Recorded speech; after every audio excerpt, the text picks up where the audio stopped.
Well, the issue of banks holding back from lending is spotlighted by CIT's bankruptcy. The big question now is, can the company continue doing business as usual? Sean Egan, president and founder of Egan-Jones Ratings, says the answer is not clear yet. He, as you see, joins us now from Philadelphia with some more insight. Sean, great to see you as always. Thank you, Lori. How has the day-to-day business for CIT changed, if at all, now that it's going through this prepackaged bankruptcy?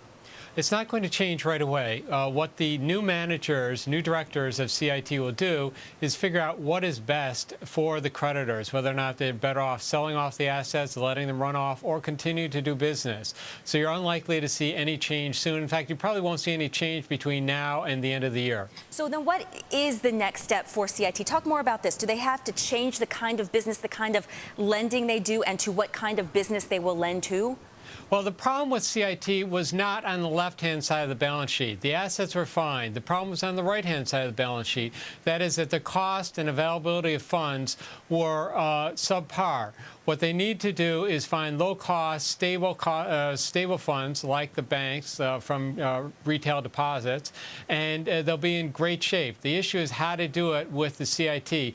Probably the first thing to consider for the directors is to find out what the market worth of the various assets. It very well could be that these assets are worth a lot more underneath a banking umbrella than they are under CIT's umbrella.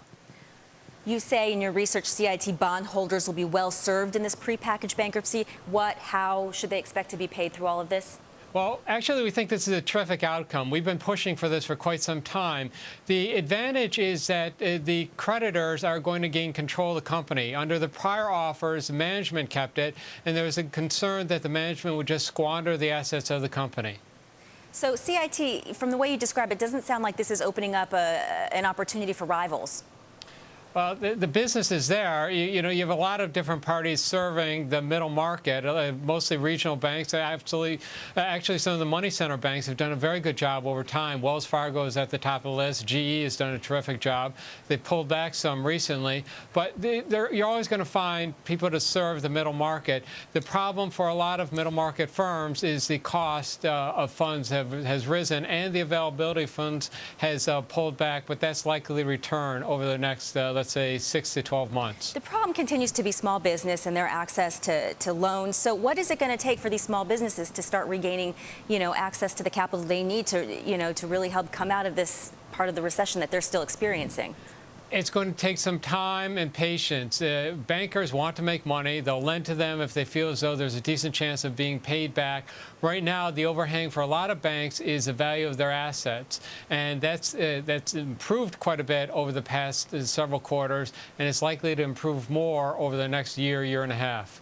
And getting back to Stieglitz's comment that he wanted to see bank nationalization, would this have helped the small business situation as it stands today, had that happened? Yeah, I always worry about nationalization. I mean, what businesses are nationalized? The post office is nationalized. That's not a prime example of efficiency. The railroads effectively are like Amtrak are nationalized. I'm not quite sure that that's the answer. Okay, so overall picture, of course, economy's improving. So can small business take a little bit of respite in knowing that, their credit ratings, business conditions might improve so that they will are things looking a little brighter for them in that respect? Absolutely. We're in a much better position now than we were 12 months ago. You're going to see more parties filling the need. You're going to see a step up in funding to the small, medium-sized businesses, but it's going to take some time. They're the last to see some solace from the market. It's the big players that get it first. Sean Egan of the Egan-Jones Ratings Company, thank you so much for your time and your insight on the CIT prepackaged bankruptcy situation, what it means for the lenders as well as the small businesses.